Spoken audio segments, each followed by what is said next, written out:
Salve, rapaziada, tudo bom? Continuando aqui com a nossa pirâmide do melhor jogador do Corinthians na história. Se você está chegando agora, pode clicar nesse vídeo aqui. Depois, nesse vídeo aqui, tem toda a explicação e a primeira parte aí da nossa figura. Dá um pause agora, assiste esses dois e volta pra gente tocar o barco.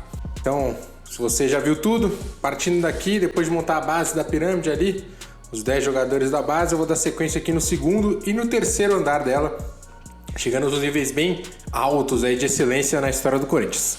Bora lá! Então, para abrir, meu primeiro pé de anjo da história do clube, o Basílio. É um volante de boa chegada no ataque, contratado depois de um certo destaque na Portuguesa. Teve presente em vários momentos históricos, como a invasão de 76, o título paulista de 77. Ele não tem grandes números, nem de jogos, nem de gols, assim, não se destaca tanto nesse aspecto, mas ele viveu o ápice de um jogador na história do Corinthians, então não tem como não deixá-lo aqui. Se tivesse assim fosse um pouquinho mais importante outros conquistas, nossa, estaria lá em cima com certeza. Viveu o ápice naquele gol histórico de 77, merecidamente abre essa fase. Logo depois tem um cara que esteve ao lado dele em muitas dessas conquistas, que é o Vaguinho. O Vaguinho é um fenômeno na história do Corinthians, para mim muito pouco conhecido e valorizado. Ele passou 10 anos no clube, foi referência técnica ali por várias temporadas, 71 e 81, enquanto ele esteve no Corinthians. Foi o sexto jogador que mais jogou, o 15º artilheiro. E na minha figura, o que mais impressionou foi quando eu fiz a pesquisa de assistências. Se quiser, vai estar ali na descrição do vídeo. Ele é um cara, tudo passava por ele. Ele foi o terceiro ali da lista que eu fiz. Tem mais de 100 assistências dadas para gol de companheiros e, cara, era impressionante. Ele já vem bem, por tudo isso merece estar aqui, mas ele ainda deu um pouquinho de azar, assim. Se ele tivesse um pouquinho de sorte, ele estaria lá em cima brigando no topo, com certeza. Ele é um cara que no segundo jogo, 77, ele fez um gol, mas o Corinthians acabou tomando a virada, a Ponte Preta, né? Era pra ser o jogo do título, jogo do maior público da história do Morumbi, mas o time acabou perdendo. Foi ganhar na quarta-feira seguinte. É um jogo que ele participa também do gol do Basílio, mas ele chuta na trave, né? Chuta na trave, a bola volta, o Vladimir cabeceia, bate no zagueiro e o Basílio entra pra história com o ápice. Podia ser o Vaguinho, não foi, mas por toda a trajetória dele aí, mais de 500 jogos, mais de 100 gols, merece esse lugar. Bom, voltando um pouquinho no tempo, vem aí Roberto Belangeiro. É uma cria das categorias de base do clube. Ele é o primeiro citado aqui na pirâmide do histórico time dos anos 50. Para mim, a primeira época em que o Corinthians tinha o melhor time do mundo, né? Se não o melhor, um dos melhores. É difícil você determinar exatamente quem era o melhor, ainda mais porque não tinha um campeonato mundial. Ainda que o Corinthians tenha ganho a pequena taça do mundo. É um torneio de grande valor. O Corinthians foi tricampeão paulista, tricampeão do Rio São Paulo, começou a excursionar pelo mundo naquela época, e o Roberto era um volante de muita capacidade de marcação, um passe acima da média, e ganhou o apelido de professor até quando atuava no Corinthians. Foram 13 anos de dedicação, era o pilar ali daquele time histórico com Luizinho, Cláudio, Baltazar. Tudo dependia ali dele organizar no meio campo. E já que a gente voltou para essa época, seguindo, tem o Idário. Idário é o lateral direito, barra volante, também cria das categorias de base, mais ou menos da mesma época do Roberto. Ele é talvez o primeiro aqui que eu só consigo pensar nele integrando uma lista dessa no Corinthians, né? Era um cara de muita identificação com a torcida. O torcedor se via dentro de campo quando ele estava lá na lateral direita.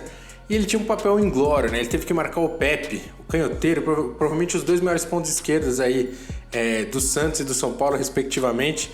E ele sempre fez um papel digno. O Corinthians conseguia bater muito de frente contra esses dois rivais. E por esse nível de enfrentamento, o número de conquistas, a relevância dele nelas, mereceu esse lugar na minha pirâmide. Andando um pouquinho para frente aí no tempo e no campo, chego aqui para os anos 90, chego em Fred Rincon. Um dos maiores craques da história da Colômbia, na minha opinião, o maior estrangeiro a vestir a camisa do Corinthians, o estrangeiro que mais jogou bola com a camisa do Corinthians, chegou já na reta final da carreira, já depois dos 30 anos. Então, ele veio para acumular os títulos que ele não tinha, né? Era um cara que sempre jogou muito, mas não tinha ganhado muita coisa na carreira. Chegou no Corinthians para compensar esse atraso e conseguiu, né? Foi bicampeão brasileiro, campeão paulista, campeão do mundial, sempre como o capitão, em momentos importantes aparecendo, fazendo um gol importante contra o Grêmio em 98, batendo pênalti no Mundial de 2000, fazendo gol contra o Al Nassr em 2000. era um monstro, assim, parecia impossível o Rincon perder a bola no meio campo ou ser driblado, assim, né? Ele, nesse auge, assim, quando ele encontrou a posição ali de primeiro volante, era uma máquina, histórico, merece muito estar aqui.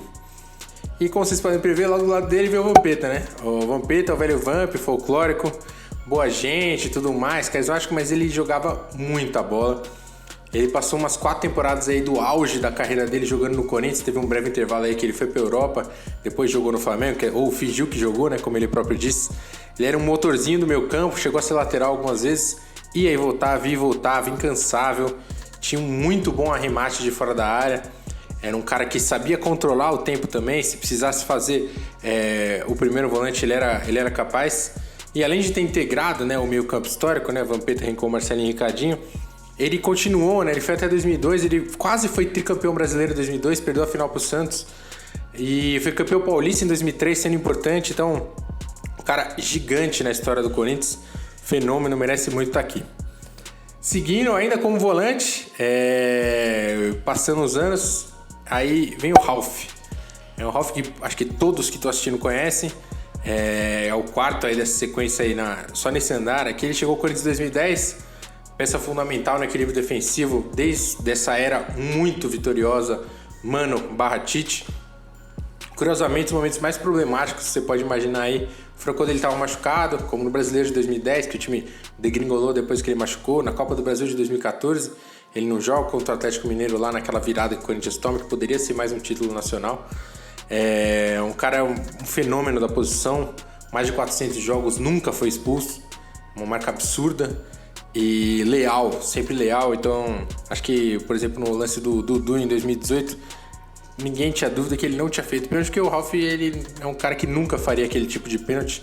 Fenômeno da história.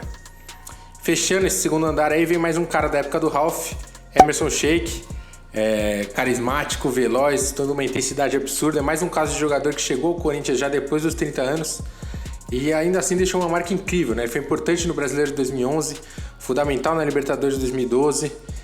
Viu uma das grandes fases da carreira ali, com a camisa do Corinthians interrompida por aquele jogo do amarelo. Ele jogou muita bola contra o Boca naquele dia e ele era um cara que crescia muito no Libertadores. Era difícil de se motivar para jogar todos os jogos, mas quando queria jogava demais e foi importante. Ainda voltou em 2018 para ser campeão paulista, tem uma atuação bem honrosa na final, já aos 40 anos da Copa do Brasil. Enfim, o Rei da América, o cara que pôs o fim a uma zica eterna aí do Corinthians, tá aí com todos os méritos. Dando uma paradinha aqui, se quiser tomar uma água, respirar, vamos subir de andar, né? Terceiro andar aqui, um grupo bem seleto, aí já, pra você ter uma noção, já são basicamente os 10 maiores ídolos da história do Corinthians. Vamos abrir a série, abrindo a série com ele, o Baltazar, cabecinha de ouro. Melhor centroavante da história do Corinthians, na minha opinião. Era o homem-gol daquele timaço dos anos 50, tricampeão paulista, tricampeão do Rio São Paulo, além de ter ganhado aquela pequena taça do mundo, jogando com Barcelona, Roma e tudo mais. Representou o Corinthians como titular da seleção na Copa de 50 e de 54. Nessa segunda, em 54, ele era o disparado principal jogador ali do ataque. Nas eliminatórias ele fez os 6 primeiros gols do Brasil, né? 1-0, 1-0, 2-1, só ele fazia gol. O cara era uma referência, ídolo histórico, não à toa, até o Pelé idolatrava ele, fenômeno, cabecinha de ouro, abrindo aqui essa série. Do lado dele, como era na época que eles jogavam, Cláudio Cristóvão de Pinho, o maior artilheiro da história do Corinthians, marcou 305 gols em 550 jogos pelo clube. Era o capitão daquele time também, o gerente. Isso depois de já ter jogado pelo Santos e o Palmeiras, tinha uma batida na bola absurda, né? Se pegar qualquer jornal, qualquer cronista da época citava isso. Ele ficou um pouquinho abaixo do Olimpo, né? Que são esses andarzinhos aí de cima pra mim, porque nunca foi um jogador tão identificado assim com o Corinthians, né? Um cara que jogou em todos os grandes, um cara que nunca foi nem um grande provocador, um grande membro aí do povo. Óbvio, ele era um monstro, mas daqui pra frente ali você tem que ter um pouquinho chatinho na escolha dos critérios. Seguindo, mantendo o alto nível, né, eu vi um cara que era tão autoconfiante que o craque virou o nome dele. Tô falando do Neto, craque Neto. O meia contratado pelo Corinthians em 89, já depois de passar, né, pelo São Paulo e Palmeiras, viveu uma fase esplendorosa no Corinthians. Ele tem aquela campanha histórica no Brasileiro, que ele foi o melhor jogador e artilheiro do Corinthians. Mas ele jogou muita bola em todos os anos de Corinthians, cara. De 89 a 93 ele jogou demais. Ainda voltou depois, né? 96 a 97. Mas nessa primeira passagem ele era um monstro, né? Foi o artilheiro do Corinthians em 4 temporadas seguidas. Batia na bola como ninguém. Era um cara muito identificado. Assim, foi a fundação desse Corinthians vitoriosíssimo que eu tenho 30 anos. Que eu e muitas das pessoas que nasceram de 90 ou 85 pra frente podem acompanhar desde então. E se o Neto decidia lá na frente nesse time, quem segurava lá atrás era ele, né? O Ronaldo. Quem nunca gritou um Ronaldo jogando bola quando pequeno. Excelente goleiro tecnicamente. Para mim, o goleiro mais marcante da história do Corinthians. Não tô falando maior ou melhor, mas o mais marcante. Muito identificado, lá da Zona Leste. Um torcedor dentro de campo. Era bom com as bolas nos pés. Era um goleiro moderno até para sua época. Não à toa jogou mais de 600 jogos pelo Corinthians, 601. E ele, enfim, é um fenômeno. Bicampeão paulista. Logo que ele subiu foi campeão em 95. Foi campeão brasileiro da Copa do Brasil, o que é um feito grande hoje, mas você imagina numa época em que o Corinthians não tinha títulos nacionais, né? Então foram os 2 primeiros títulos nacionais. Hoje em dia ainda falam da Supercopa do Brasil, que ele também conquistou, mas um título menor. E se ele não tivesse saído em 98, para mim com certeza ele seria o maior ídolo da história do Corinthians. Que ele ia ser goleiro se não o melhor, o segundo melhor time da história do clube ali. E era um cara muito excelente, era para mim muito superior ao Maurício Ney, que por exemplo foram campeões brasileiros em 98 e paulista em 99. E apesar de estar abaixo tecnicamente do Dida, acho que ele não motivaria a chegada de um outro jogador para ser campeão brasileiro em 99. Então imagina ele com mais 2 brasileiros, um título mundial, um paulista, até quem sabe se ganhasse uma Libertadores. Então o cara seria inigualável na história. Como não foi, infelizmente saiu. Fica aqui logo abaixo dessa galera.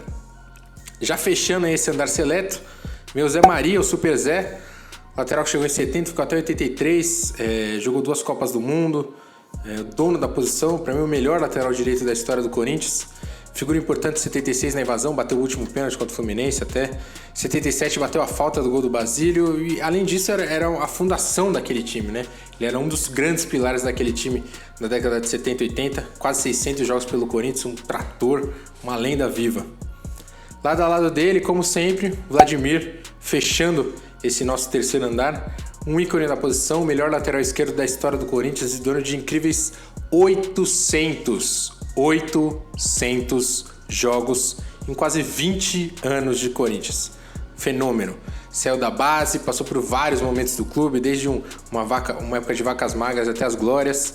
Além de ser uma figura fundamental na democracia corintiana, talvez a passagem mais bonita do Corinthians fora de campo. Negro, paulistano, corintiano, talvez uma personificação perfeita do Corinthians no jogador, um gênio, valorize o Vladimir, um ícone da história. Bom, ninguém melhor que ele para fechar antes da gente ir pro último vídeo. Valeu? Daqui a pouco tem mais. Segura aí, se quiser ver os próximos, dá uma segurada. Vamos ver daqui pra frente quem vai estar nesse Olimpo de jogadores na pirâmide da história do Corinthians. Um abraço!